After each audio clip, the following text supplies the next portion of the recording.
Be me. 22-year-old barista. Working at corporate coffee chain in college town. Also taking night classes for marketing degree. Grew up with single mom who taught women studies. Feminism was breakfast table conversation. Learned about bell hooks before I learned cursive.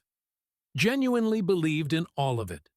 Not performative Twitter feminism. Real stuff about labor rights and bodily autonomy. Mom always said feminism means women supporting women. Took that seriously. Made friends with group of women at university. All older than me by 5 to 10 years. Graduate students mostly. They seemed so sophisticated and informed. There was Patricia, PhD candidate in gender studies. Always had reading recommendations, spoke 3 languages. Allison worked at the campus women's center, organized events and workshops, knew every statistic about wage gaps. Diane was getting her master's in sociology. Razor-sharp wit. Could deconstruct a commercial in 30 seconds. And then Christina, law student focused on family law, wanted to help domestic violence survivors, had this intensity that was magnetic. They kind of adopted me when I was 19. Youngest in the group, by far. Felt honored, they took me seriously. We would meet every week at the coffee shop where I worked. After my shift ended, discuss theory and current events and personal experiences. They introduced me to texts Mom never assigned. More radical stuff. About how choice feminism was a trap. How individual actions perpetuate systems. Started seeing everything through new lens. My job serving coffee was exploited labor. The way male customers talked to me was microaggressions. Every advertisement was propaganda. Felt like I was waking up to reality. Finally understanding how deep patriarchy went. They made me feel smart and aware. Patricia would quiz me on theory sometimes, not meanly just checking I understood. Would praise me when I got concepts right. Felt like having cool older sisters. They had rules, though. Unspoken at first, but became clearer. No dating men, obviously. That was contributing to heteropatriarchy. Fair enough. I had dated guys in high school. Nothing serious. Could give that up for political clarity. No makeup either. Participating in beauty standards. Making yourself palatable to male gaze. Threw out my mascara and concealer. Stopped shaving too. Body hair is natural. Removing it is internalized misogyny. Let everything grow. Changed how I dressed. Nothing form-fitting. Nothing that could be read as inviting attention. Basically lived in oversized flannel and jeans. Christina said I was really growing. Becoming more conscious. Shedding patriarchal conditioning. Felt proud. Stopped talking to some friends from high school. They were still boy-crazy and appearance-obsessed. Patricia said I was outgrowing them. Healthy to cut ties with people who hold you back. My mom noticed the changes. Asked if I was doing okay. Told her I was doing better than ever. Finally, living my politics. She looked concerned. Said feminism should make me feel free, not restricted. Told her she did not understand contemporary theory. She was second wave. This was different. Felt weird contradicting my mom on feminism. She literally taught it for 20 years. But Patricia and Diane said older feminists were stuck. Too invested in failed frameworks. Kept distancing from mom. She kept trying to have conversations. I kept shutting her down. My friend group was my real family now. One day, working my shift. Regular customer came in. Older woman, maybe 60. Always ordered the same thing. She asked if I was feeling all right. Said I seemed different lately. Less happy. Told her I was fine. Actually better than fine. I was politically awakened. She should try it. She smiled sadly. Said she had been in groups like that before. In the 1970s. Told me to be careful. Felt annoyed. Old feminists always trying to police young women. Told Patricia about it later. She laughed and said, "Boomers love tone policing." Things escalated slowly. More rules emerged. Could not watch certain shows. They depicted women wrong. Could not listen to certain music. Artists were problematic. Or the lyrics reinforced stereotypes. Or the industry was exploitative. Could not eat at certain restaurants. They treated workers badly. Or the CEO donated to wrong causes. Or the advertising was sexist. My world got smaller, but they said that was good. Meant I was being conscientious. Ethical consumption under capitalism was impossible, but try anyway. Started having panic attacks in grocery stores. Everything I picked up had some moral failing. Would text the group chat asking if products were okay. They would debate for 20 minutes. Sometimes contradicted each other. Allison would say something was fine. Diane would say it was absolutely not fine. I learned to just avoid anything questionable. Stopped going out much. Too stressful navigating all the rules. Easier to stay home. Read theory they assigned. My grades started slipping. Hard to focus on marketing homework when I was supposed to be deconstructing capitalism. Seemed pointless anyway. Boss at work asked if I wanted more hours. Told him no. Patricia said working more just made me complicit. I was already selling my labor. Money got tight. Could not ask Mom. We were barely speaking. She kept saying I seemed different. Told her I was finally myself. She said this did not seem like myself at all. Said the daughter she raised was joyful. I told her joy was a distraction from oppression. She cried. That made me feel powerful and terrible simultaneously. Patricia said my mom was trying to manipulate me, using emotional labor to control me. Believed her because what else could I do? Admitting they were wrong meant I had wasted 3 years, alienated my mother for nothing. Easier to double down. Then something happened. Diane started dating someone. She was secretive about it at first. Then admitted it was a guy. From her cohort. She said he was different, really understood feminist theory, was doing work on masculinity studies. Patricia lost her mind. Called emergency meeting at the coffee shop. I was working but listened from behind counter. She said Diane betrayed us. Betrayed the cause. How could she claim to be radical and then do this? Diane tried to explain. Said sexuality was complex.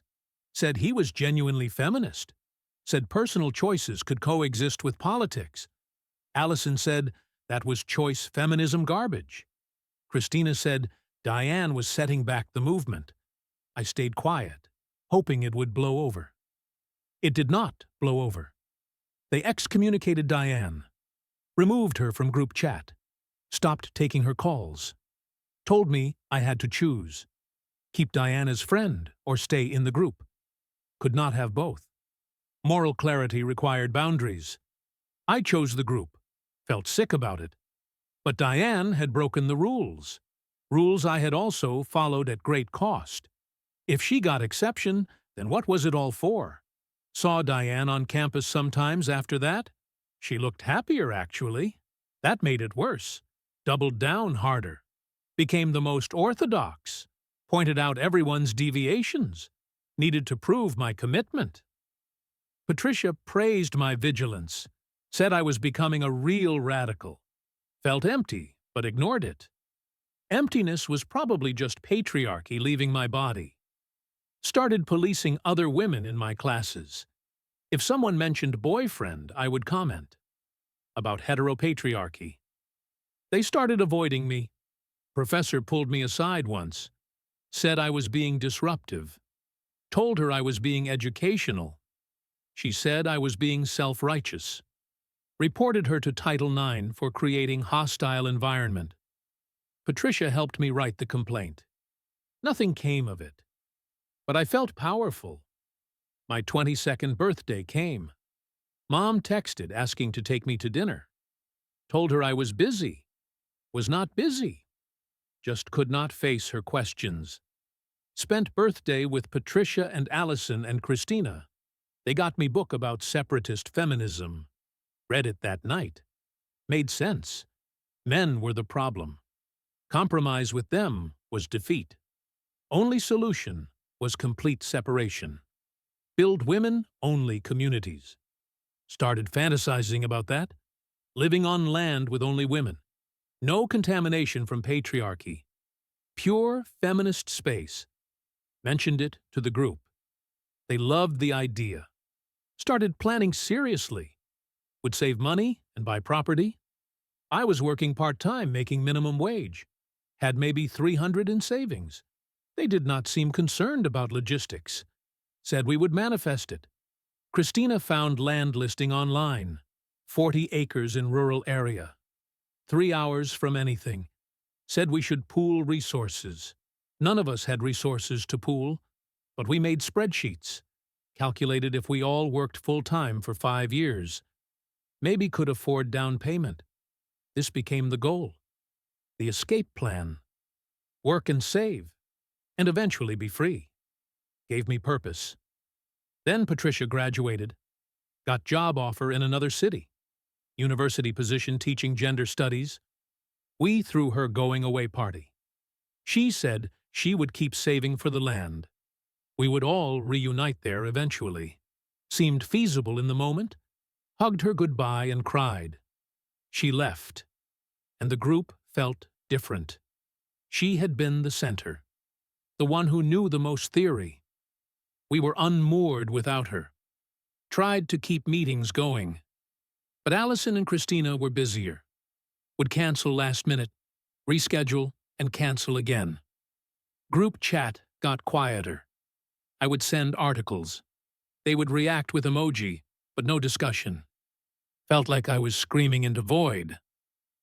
Patricia stopped responding too, said she. Was overwhelmed with new job, would catch up soon.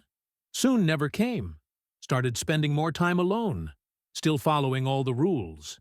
No makeup, no shaving, no dating, no problematic media. But now, no community either. Worked my shifts at coffee shop, went to classes, went home, read theory by myself. Co-worker asked if I wanted to get drinks after work. She seemed nice. Said yes, because I was lonely. We went to bar. She ordered beer. I ordered water. Alcohol was expensive and also dulled consciousness. She asked about my life, told her about feminism, about the theory, about the plans for land. She listened politely, then said that sounded kind of isolating. Told her isolation from patriarchy was the point. She changed subject. Did not invite me out again. Back to being alone. Told myself that was fine. Solitude was better than compromise. Mom tried calling every week. I let it go to voicemail. She left messages saying she loved me. Said she was worried. Said I could always come home. Felt angry at her. She did not understand. She had compromised her whole life. Raised me alone, but still participated in systems. Then I saw Diane on campus again. She was with her boyfriend. They were laughing. She looked so free. Something cracked in me.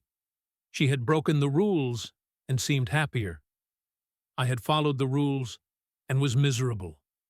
Tried to ignore the thought. Went home and read more theory, looking for answers.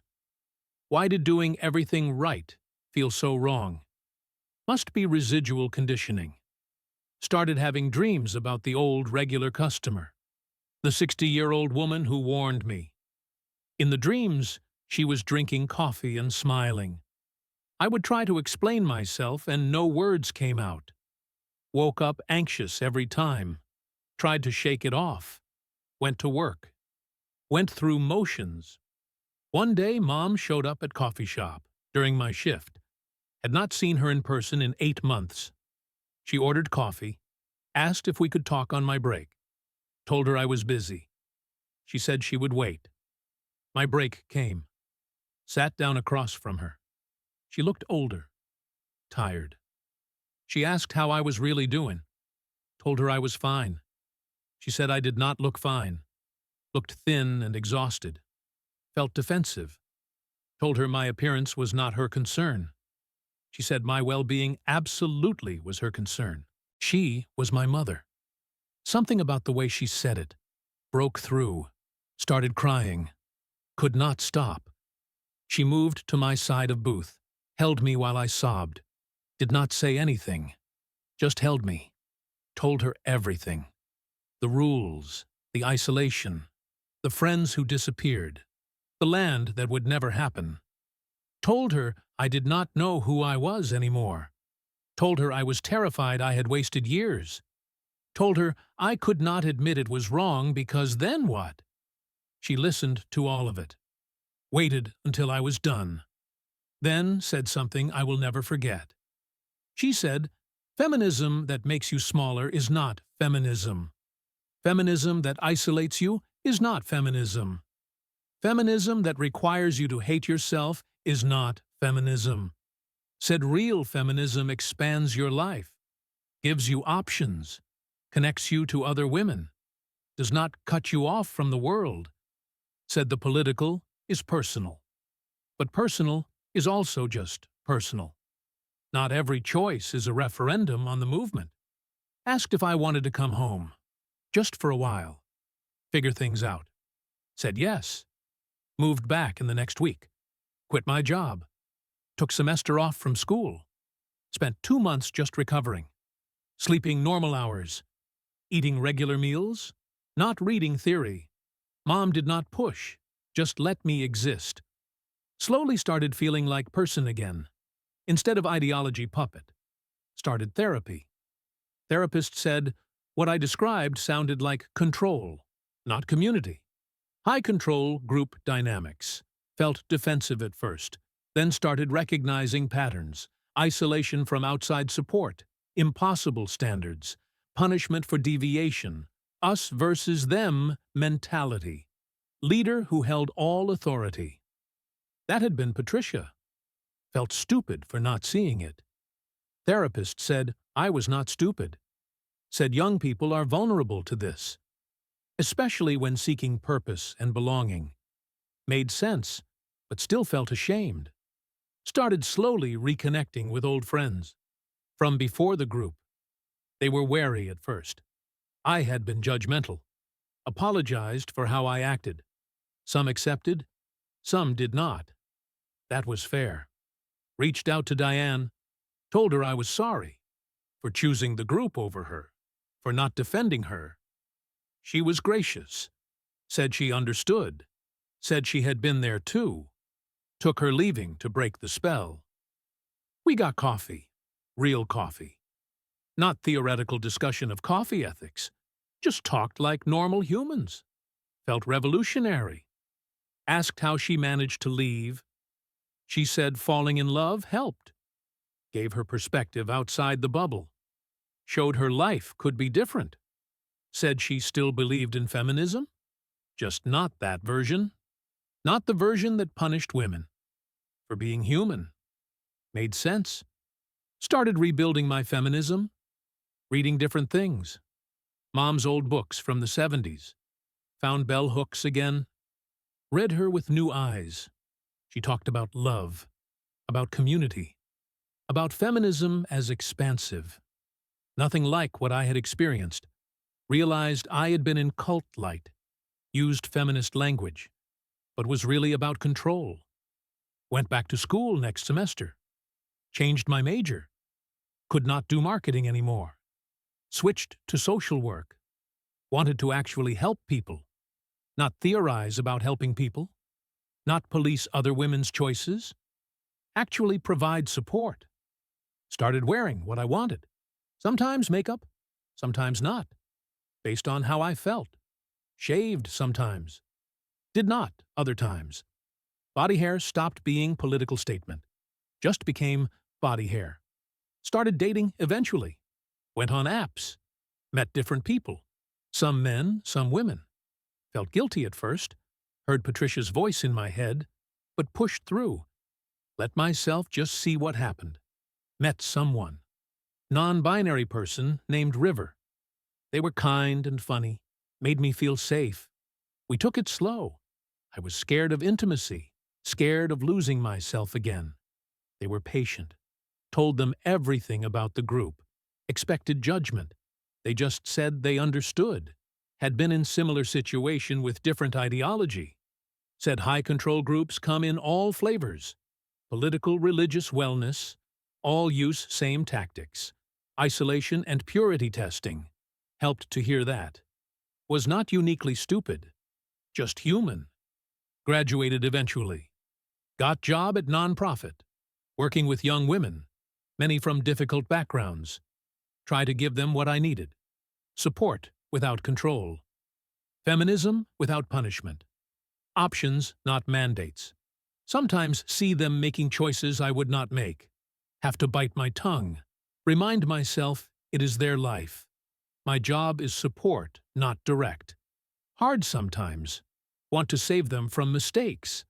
But mistakes are how we learn. I learned that the expensive way. Mom and I are close again.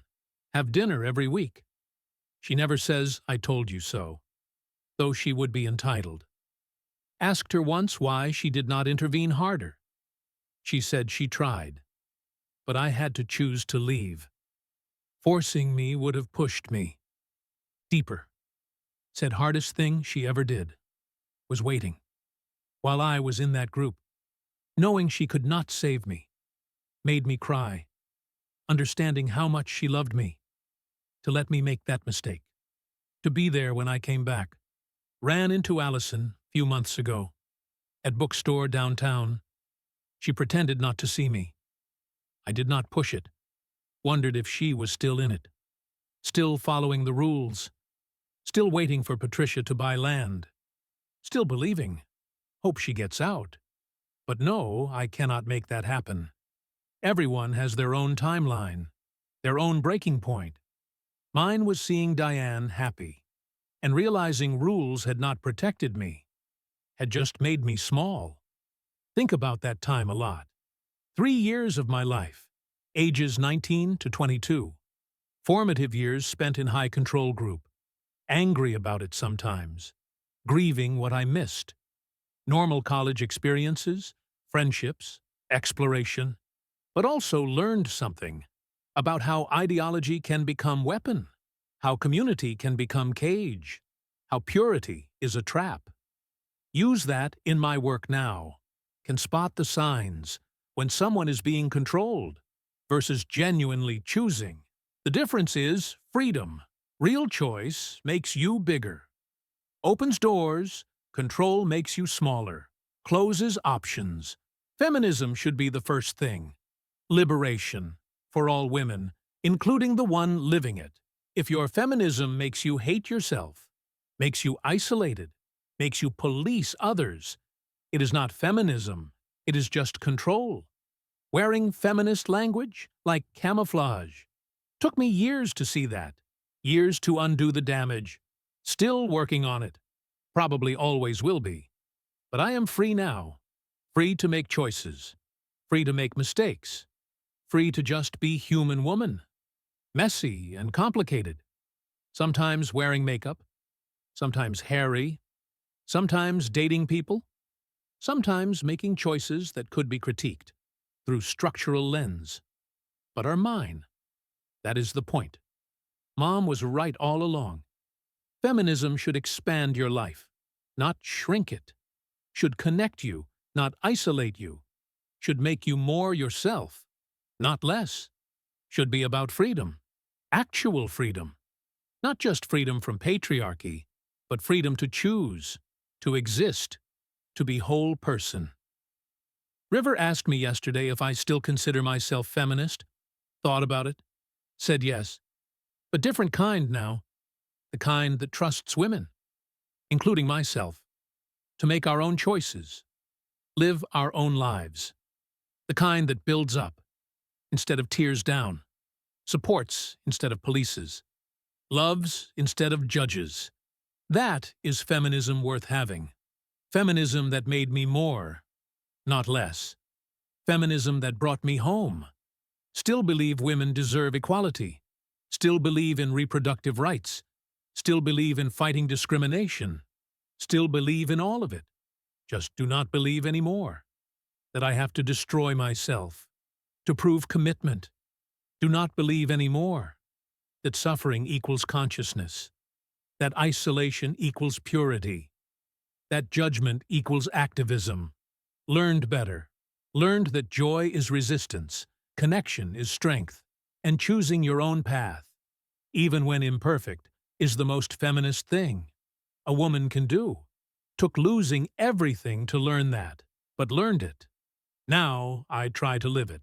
Some days better than others. But trying, that has to be enough. 26 now. 4 years since I left the group. Whole life ahead of me. Different life than I imagined at 19. But mine. Actually mine. Not prescribed by ideology, not controlled by rules. Just mine to live, messily and humanly, with all the contradictions that comes with. And that is okay. More than okay. That is freedom. That is the whole point. Be me, 26-year-old social worker, helping young women find their way. Living proof that you can get out. Living proof that feminism, real feminism, sets you free, not traps you. Still figuring it out. Still making mistakes. Still learning. But free. Finally free.